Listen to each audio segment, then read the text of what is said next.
ক্যারিবীয় অঞ্চল থেকে আন্দিজ পর্যন্ত লাতিন আমেরিকার রাজনীতিতে নতুন করে অস্থিরতার ঢেউ তুলেছে ভেনেজুয়েলার প্রেসিডেন্ট নিকোলাস মাদুরোকে তুলে নেয়ার ঘটনা। এই ঘটনাকে কেন্দ্র করে যুক্তরাষ্ট্র ও কলম্বিয়ার সম্পর্ক এমন এক পর্যায়ে পৌঁছেছে যেখানে কূটনৈতিক ভাষার বদলে হুমকি, পাল্টা হুঁশিয়ারি ও সামরিক শক্তির ইঙ্গিতই মুখ্য হয়ে উঠেছে।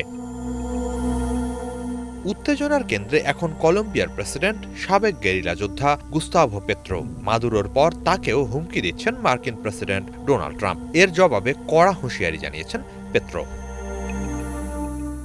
৫ জানুয়ারি সামাজিক যোগাযোগ মাধ্যম এক্সে এক দীর্ঘ বার্তায় পেত্রো বলেন, তিনি ব্যক্তিগতভাবে বহু আগেই সহিংসতার পথ থেকে সরে এসেছেন। তবু মাতৃভূমির অস্তিত্ব বা সার্বভৌমত্ব হুমকির মুখে পড়লে সেই অঙ্গীকার পুনর্বিবেচনা করতে হতে পারে বলেও ইঙ্গিত দেন তিনি। তার এই বক্তব্যকে অনেকেই প্রতীকী সতর্কবার্তা হিসেবে দেখছেন, আবার কেউ কেউ একে যুক্তরাষ্ট্রের প্রতি সরাসরি রাজনৈতিক চ্যালেঞ্জ হিসেবেও ব্যাখ্যা করছেন। পেত্রো কলম্বিয়ার ইতিহাসে প্রথম বামপন্থী প্রেসিডেন্ট। রাজনীতিতে আসার আগে তিনি M19 নামের একটি বিদ্রোহী সংগঠনের সদস্য ছিলেন, যা ১৯৮৯ সালে শান্তি চুক্তির মাধ্যমে অস্ত্র ত্যাগ করে। সশস্ত্র সংগ্রাম থেকে নির্বাচনী রাজনীতিতে তার এই যাত্রা একসময় কলম্বিয়ার জন্য আশার প্রতীক হয়ে উঠেছিল। কিন্তু যুক্তরাষ্ট্রের প্রেসিডেন্ট ডোনাল্ড ট্রাম্প ফের ক্ষমতায় আসার পর থেকেই ওয়াশিংটন ও বোগোতার সম্পর্ক ক্রমেই শীতল হয়ে পড়ছে। মাদুরোকে আটক করার পর ট্রাম্প প্রকাশ্যে পেত্রোর বিরুদ্ধে কড়া ভাষায় আক্রমণ চালাচ্ছেন। ৪ জানুয়ারি তিনি বলেন, পেত্রো একজন অসুস্থ মানুষ। তিনি কোকেন উৎপাদন করতে এবং তা যুক্তরাষ্ট্রে পাচার করতে পছন্দ করেন।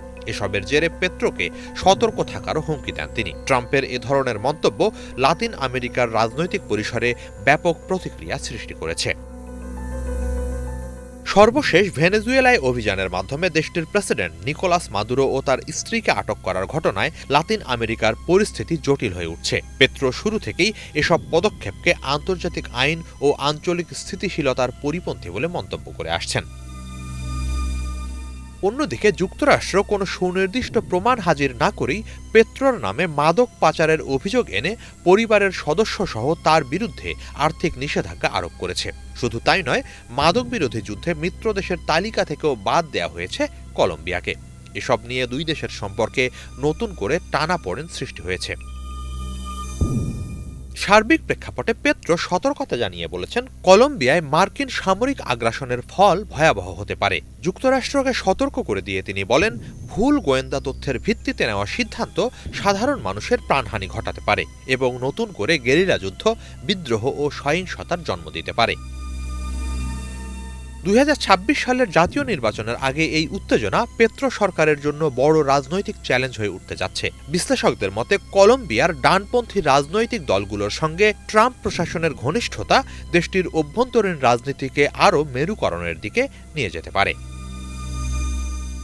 সব মিলিয়ে মাদুরোকে তুলে নিয়ে যাওয়ার ঘটনা শুধু ভেনেজুয়েলাকেই নয়, পুরো অঞ্চলকেই এক অনিশ্চিত ভবিষ্যতের দিকে ঠেলে দিয়েছে। প্রশ্ন এখন একটাই, এই শক্তি প্রদর্শনের রাজনীতি কি শেষ পর্যন্ত কূটনীতির টেবিলে ফিরবে, নাকি আরও বড় কোনো সংঘাতের দিকে এগোচ্ছে পুরো Latin America? Hijal Zobayer, Bangla vision.